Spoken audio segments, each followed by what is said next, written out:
What's up, everybody, and welcome back to Hot Takes. I'm Max McKinney. And I'm Jacob Jarvis. And today we're going to be talking about the recent MLB Hall of Fame vote. So, as it's widely noted here, nobody got in the 2021 class. Some of the higher vote getters were Barry Bonds, Roger Clemens, and Curt Schilling. And Jacob, what are your opinions on two of these notable members, Roger Clemens and Barry Bonds? What do you think about that? Well, I think they both should have got in, obviously. I mean, PEDs are the reason they didn't get in. Mm-hmm. But, I mean, you look at the stats, and Curt Schilling and Barry Bonds were Hall of Famers even before they started using steroids. Because you look at the stats, ERAs-wise for Roger Clemens, he was like at 2 ERA every year. That's Hall of Fame numbers. Yeah, that's Hall of Fame. And then he started using them, and it just raised and climbed every year after that. And he had 1 year, 2005, where he had a 1.87 ERA, but I don't know.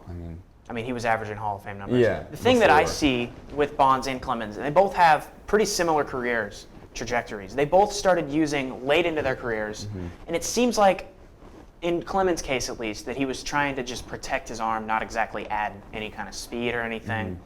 Bonds, I would say he more tried to add some power. But both of them were in the twilights of their career. And if you look at Barry Bonds' career before 1999, say he retired in 98, from 86 to 98, in those 12 years he was an 8-time All-Star, 8-time Silver Slugger Award winner, 7-time Gold Glove winner, and he won 3 MVPs. He was legit. I mean, it's legit. They were walking him, bases loaded, intentional walking him. Yeah. That's how scared they were of him. I mean, he would have gone down as the greatest Pittsburgh Pirate of all time. Probably is. But he's still a Hall of Famer.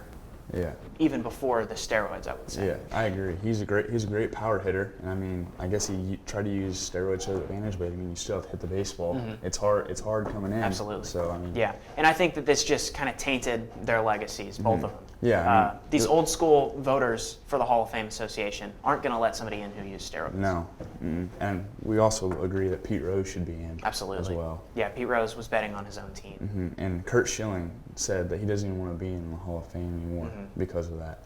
But I mean, they can't do that. Yeah, absolutely. A really weird year for the first time since I believe 2004, 2005 that no MLB players will be getting into the Hall of Fame this year. So the 2021 class will have nobody. For our next segment, we're going to be talking about our NBA surprises and disappointments for the season. And to do that, we're going to bring in our NBA analyst, Mr. Tyler Tebow. Tyler, how are you doing? I'm all right. How are you? Tyler? How are you doing? So, to start off, Jacob, who was your biggest good surprise on the season? Well, I think we'd all agree on this if we didn't have to change topics. Bradley Beal, he's playing like obviously an all-star, but an MVP. And I mean, just the only bad thing is that the Wizards are just awful. Absolutely. They're terrible. And we'll touch on that here in a little bit. Tyler, what's your good surprise? I just want to talk about how Colin Sexton's going off this year. I mean, the Cavs had the worst record in the NBA last year, and I mean, they're only 9-9 right now with the 6th seed, but they beat a powerhouse team in the Nets twice. Yeah. And Colin Sexton went off on both of those games. So, Yeah, I mean, that's a shock to say the least. And then my biggest surprise is actually Gordon Hayward. I have Hayward as my biggest surprise. You know, coming off of a really mediocre tour in Boston, and I thought the Hornets overpaid. I think everybody else thought the Hornets overpaid for him. Especially after that leg injury. But mean, that's gruesome. Right now, I think he's playing like an all-star, and I could see him getting into the all-star game for sure. You could? Yeah. Now we're going to go to our biggest disappointments of the season. Jacob, what do you have? Well, mine is the 4-13 Timberwolves. They got the number 1 overall pick, Anthony Edwards.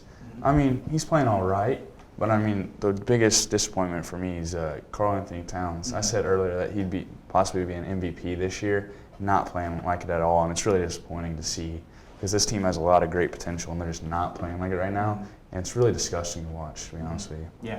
Yeah. Timberwolves for sure disappointing. Tyler, what do you have as your disappointment? I'm going to talk about the Heat. I mean, they came off a championship season. They have all kinds of injuries now, and now they're just not playing like they have been in the past year. Right now, I believe the Heat are the 10th seed in the East. Yeah, they're not playing too hot this year. Jimmy Injury Butler, riddled, for sure. Jimmy Butler being out's really hurting them.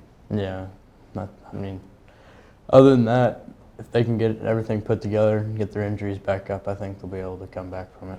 And then my biggest disappointment, Jacob already kind of touched on it, is the Washington Wizards. The Wizards have been absolutely atrocious this year. I thought in the beginning of the season they might make a playoff push for a 7 or 8 seed, possibly even higher. A lot of people had them up to the 5.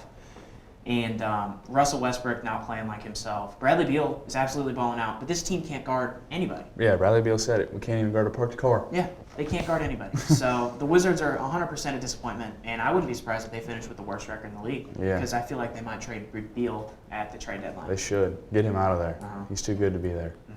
So I think that's going to do it, everybody, for this episode of Hot Takes. I've been Max McKinney. I'm Jacob Jarvis. I'm Tyler Tebow. Thank you all for watching.